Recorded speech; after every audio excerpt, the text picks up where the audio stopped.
Chairman Comer, this report also recommends, to your point, strategies for these federal agencies to identify and counter the CCP's influence.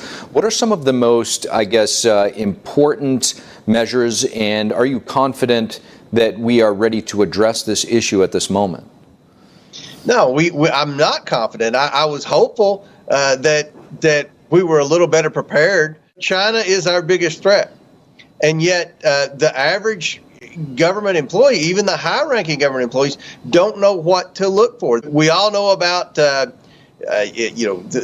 computer hacks and things like that, but there's so much more that China does to disrupt, that China does to influence policy that would give China a competitive advantage over the United States that really puts the United States in a corner. I mean, we are very susceptible to China for manufacturing of essential items, not just our chips with Taiwan and so many of our components in the tech sector, but also for our vaccines, for our pharmaceuticals, and unfortunately, more and more every day, China's getting a bigger footprint in our food supply, especially in our food manufacturer. So this is a huge problem, and I'll give you another example. One of the things that we've seen from the Secret Service is that they refuse to fly drones over areas, which every police force in America uses drones except our Secret Service.